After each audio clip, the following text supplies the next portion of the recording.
The Zar-Thosian Empire had reigned unchallenged for millennia, their tentacled forms a symbol of galactic dominance. Emperor Sal Oros, resplendent in his crystalline exoskeleton, gazed out from the command deck of the Imperial Dreadnought Eternal Dominion. His compound eyes, each facet a different shade of violet, focused on the small blue-green world spinning lazily on the main view screen. Grand Admiral Krell, Hax the Emperor's voice resonated through his thoracic speaking chambers. What have our long-range scans revealed about this? Insignificant rock. The Grand Admiral, his carapace a deep crimson denoting his high rank, approached with a series of respectful clicks. Your Imperial Majesty, the planet appears to be at a pre-FTL stage of development. We've detected primitive artificial satellites and rudimentary space stations in low orbit.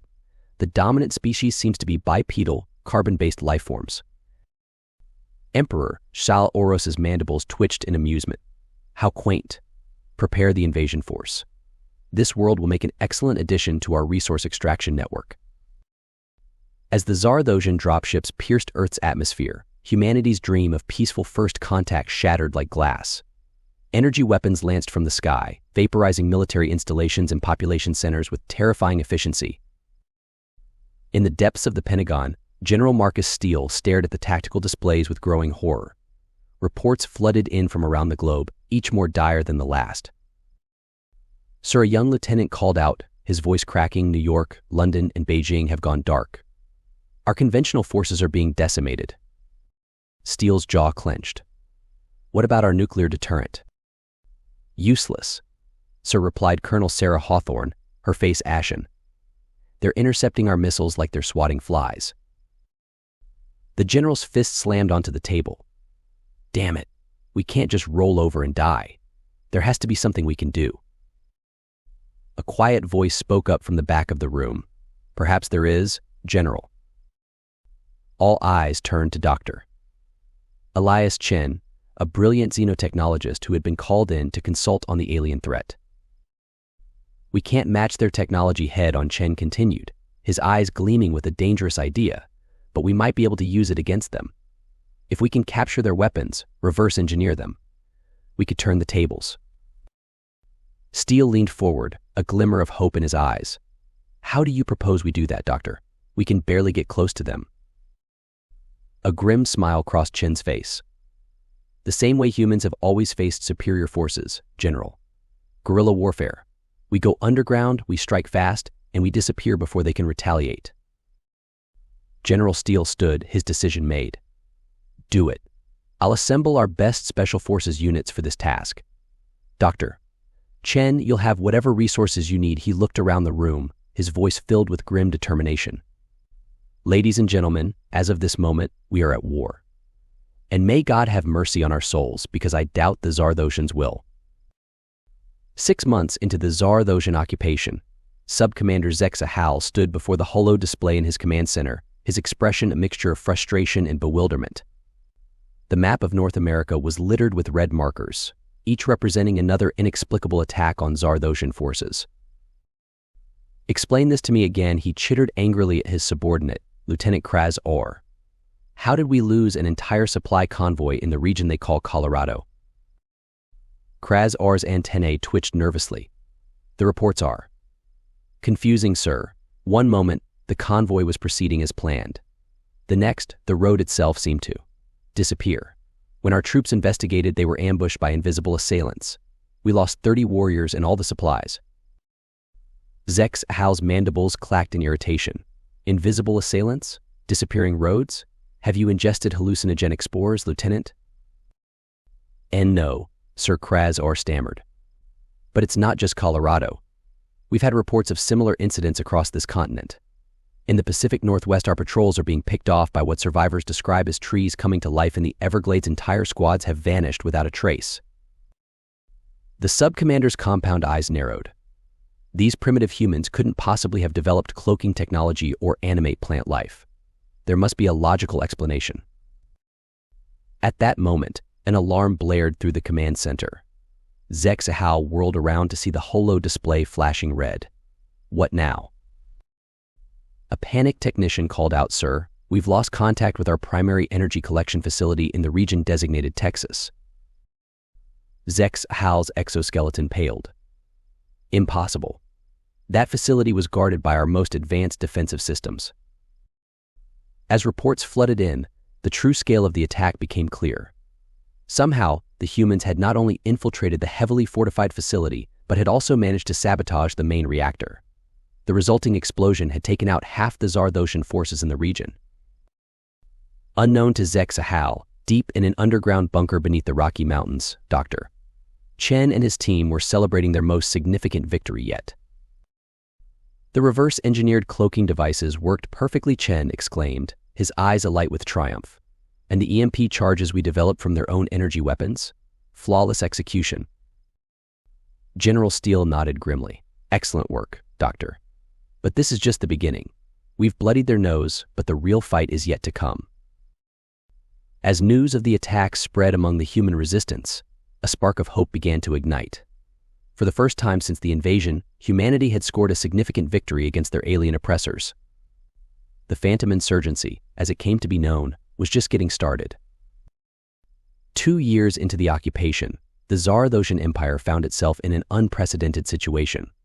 What should have been a simple resource extraction operation had turned into a grueling, planet-wide conflict unlike anything they had faced in their thousands of years of interstellar conquest. On the bridge of the Imperial Dreadnought, Eternal Dominion Emperor Shal Oros raged at his assembled war council. How is it possible, he roared, his bioluminescent patches flashing angry patterns, that we, the supreme power in the galaxy, are being thwarted by a species that had barely achieved spaceflight when we arrived? Grand Admiral Krell Hax stepped forward, his usual confidence notably diminished. Your Imperial Majesty, the humans have proven to be resourceful beyond our expectations. They've adapted our own technology against us in ways we never anticipated. The Emperor's eyes swiveled to focus on his military commander. Explain. Krell Hax activated a holo display, showing a map of Earth with countless red markers. The insurgency we face is unlike any enemy we've encountered. They strike from the shadows, using guerrilla tactics that make it nearly impossible to engage them directly. But it's not just their strategy, sire. Somehow, they've managed to reverse engineer many of our technologies. The display zoomed in on various battle scenes, Zardotian patrols ambushed by cloaked human fighters, energy weapons turned against their creators, and even crude but effective countermeasures to Zardotian shields. But surely the Emperor chittered. With our superior numbers and firepower, we can crush this insurgency.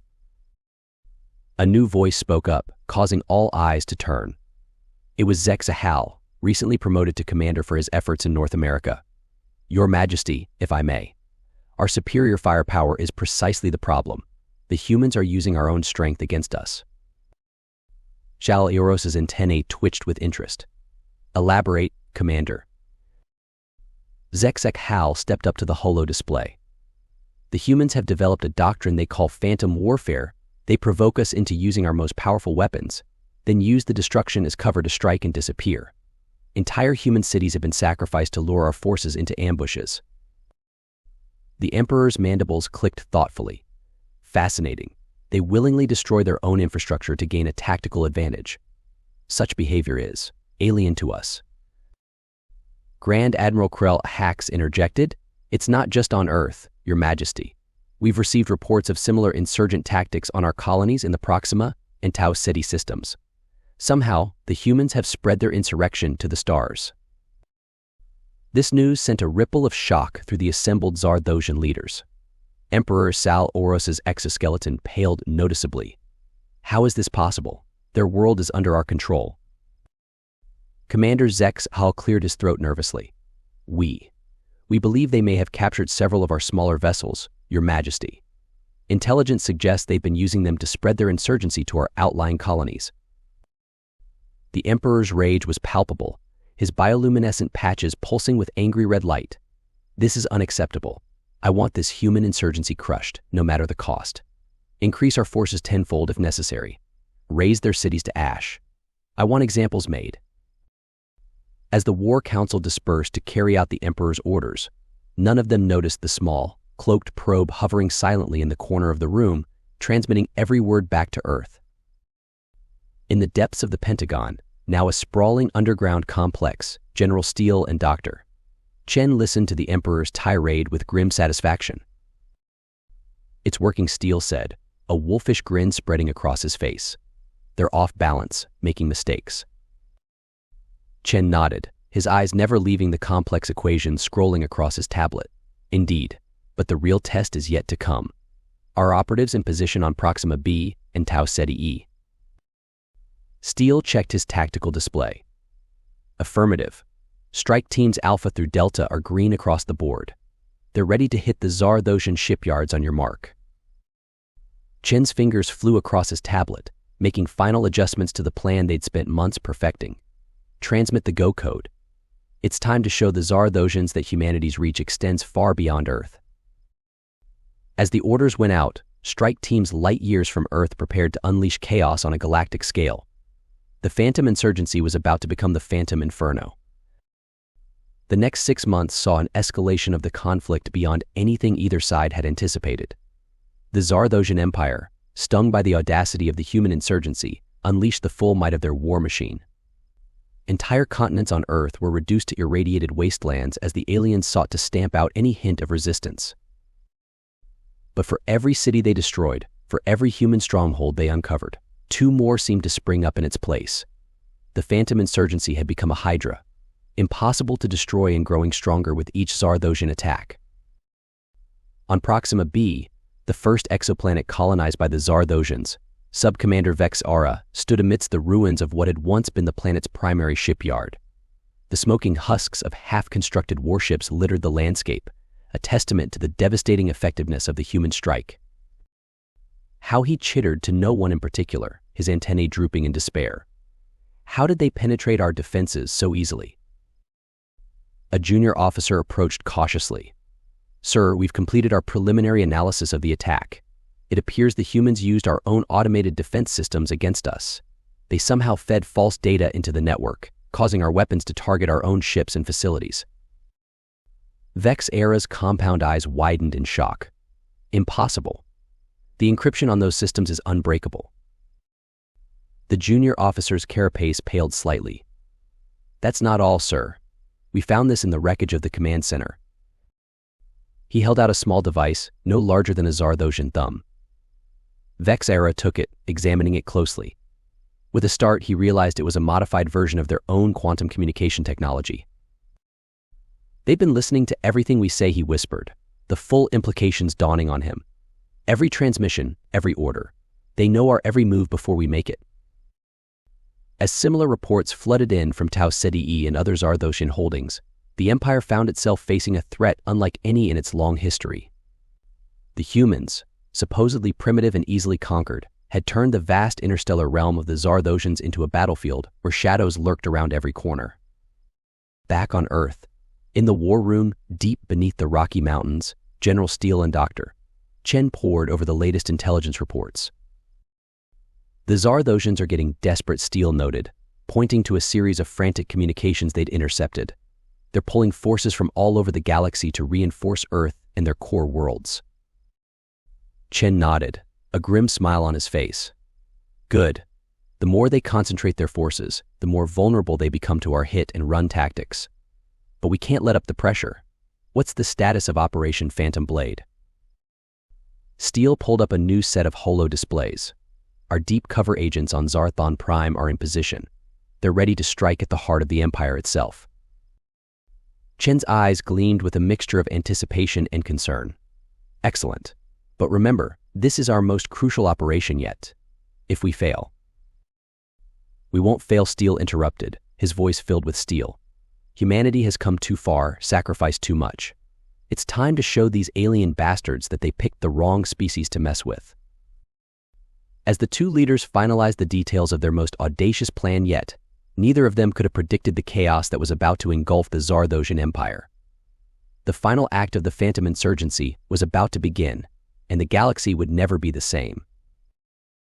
Emperor Sal Oros paced restlessly in his private chambers aboard the Eternal Dominion, his bioluminescent patches pulsing with agitation.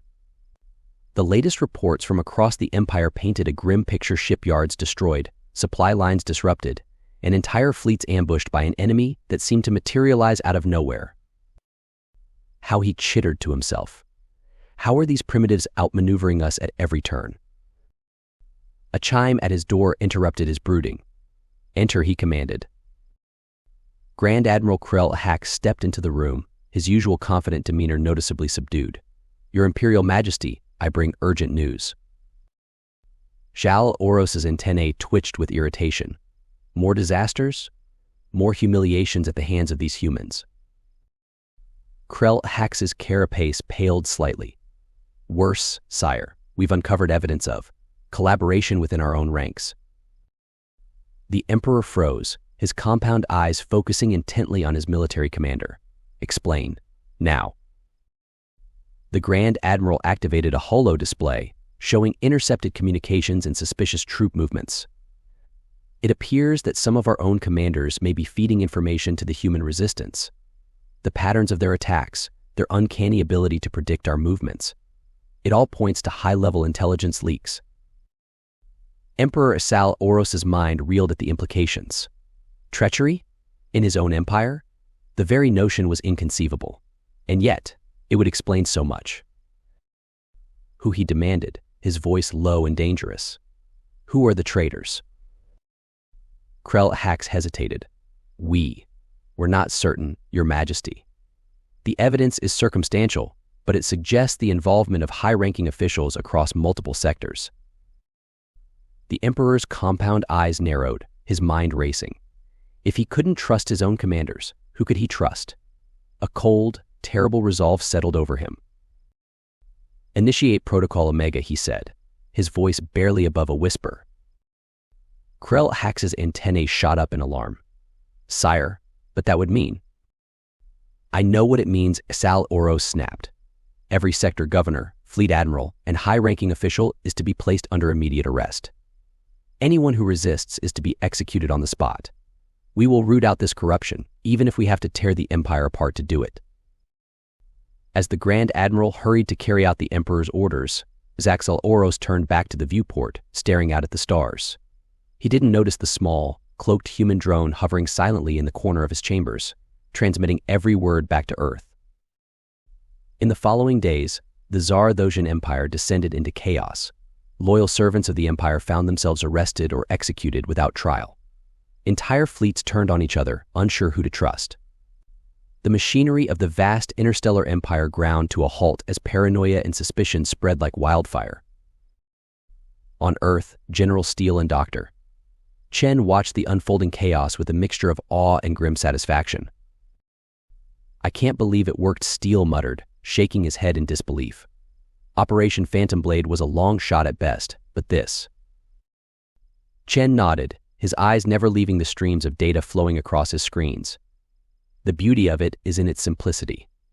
We didn't have to turn a single Tsar-Thosian traitor. We just had to make them think we had." Steele's eyes narrowed. "But surely the Emperor will realize the truth eventually. We need to press our advantage while we can." "Agreed," Chen said, pulling up a new set of tactical displays. "Our strike teams are in position on key Tsar-Thosian worlds. With their command structure in disarray, now is the time to hit them hard." As orders went out to resistance cells across the galaxy, humanity prepared for its final push against their alien oppressors. The Phantom Insurgency was about to become a full-scale revolution. The next month saw a series of devastating blows against the Tsar-Thosian Empire. With their leadership decimated by the Emperor's paranoid purge, their remaining forces found themselves outmaneuvered and overwhelmed at every turn. On Proxima B, Commander Jacobson led a daring raid on the planet's main power distribution hub. Using reverse-engineered Tsar-Thosian cloaking technology, his team infiltrated the facility and uploaded a virus that turned the planet's defense grid against the alien occupiers. In the Tau Ceti system, Captain Rodriguez and her squadron of captured and modified Tsar-Thosian fighters launched a surprise attack on the Empire's largest shipyard. The resulting explosion was visible from the system's habitable planet, a beacon of hope for the oppressed population. Back on Earth, the Resistance emerged from hiding in force. Armed with weapons that merged human ingenuity with alien technology, they struck at Tsar-Thosian strongholds around the globe. Cities that had been under alien control for years were liberated in a matter of days. Aboard the Eternal Dominion Emperor Sal Oros received report after report of defeats and setbacks. His once vast empire was crumbling around him, and the realization of his mistake came too late. "Your Majesty Grand Admiral Krell," Hax approached cautiously, his carapace dulled with stress and fatigue. "We've lost contact with our forces on Earth. The humans have. They've taken back their world." Sal Oros's antennae drooped in despair. How? How did it come to this? Before Krell Hax could respond, alarms blared throughout the ship. A junior officer rushed onto the bridge, his exoskeleton pale with fear. "We're under attack," he chittered frantically. "Human ships. They're everywhere." The view screen lit up with the impossible sight of a human fleet. Captured Zardosian vessels flew alongside hybrid craft of human design, their weapons already firing. As the Eternal Dominion shuddered under the assault, Emperor Sal Oros realized the bitter truth. In his paranoia, he had done more damage to his empire than the humans ever could. And now, the price of his folly would be paid in full. General Marcus Steele stood on the bridge of the HSS Defiant, a captured and modified Zardosian dreadnought that now served as the flagship of humanity's liberation fleet. Beside him, Dr. Elias Chen monitored the battle with intense concentration. "Their shields are down," Chen reported, a note of excitement in his voice. "The Emperor's ship is defenseless." Steele nodded grimly. "Open a channel. It's time to end this." On the main view screen, the battered visage of Emperor Sal Aoros appeared. His once resplendent exoskeleton was cracked and dull, his compound eyes dimmed with defeat. Emperor Sal Oros Steele's voice rang out, filled with the determination of a species that had faced extinction and emerged victorious. "Your empire is finished. Your fleets are in ruins. Surrender now, and we may yet show mercy." The Emperor's mandibles clicked weakly. "How? How did you defeat us? We were the supreme power in the galaxy." Steele's expression hardened. "You underestimated us, Emperor. You thought you could conquer a species that had survived ice ages, plagues, and its own penchant for self-destruction. Humanity has been fighting against overwhelming odds since we first crawled out of the primordial ooze. Your invasion? It just gave us a common enemy to unite against." For a long moment, silence reigned. Then, with a defeated slump of his shoulders, Emperor Sal Oros spoke the words that would change the galaxy forever. "I, Emperor Sal Oros, last of the imperial line of Zarthon, hereby surrender unconditionally to the forces of Earth." As cheers erupted across the human fleet, Steele turned to Chen, a mix of emotions playing across his face. "It's over. We won." Chen shook his head, a wry smile on his lips. "No, old friend, it's only beginning. We've inherited an empire, and all the responsibilities that come with it." In the days and weeks that followed, the true scale of humanity's victory became clear. The Zardosian Empire, which had spanned thousands of worlds across multiple galactic arms, was now under human control. Species that had been subjugated for millennia looked to Earth for leadership, for protection, for a new way forward. On a balcony overlooking a rebuilt Washington, D.C., General Steele and Dr. Chen stood side by side, watching the sunset on a new era. "You know," Steele mused, "when I joined the military all those years ago, I never imagined I'd end up helping to run a galactic civilization." Chen chuckled. "And I never thought my research into xenotechnology would lead to me advising on interstellar politics. Life is full of surprises." Steele's expression grew serious. "Do you think we're ready for this? To be the guardians of the galaxy?" Chen was silent for a moment, considering. "Ready or not, it's our responsibility now. We've shown the galaxy what humanity is capable of when pushed to the brink. Now we have to show them what we can do in peace."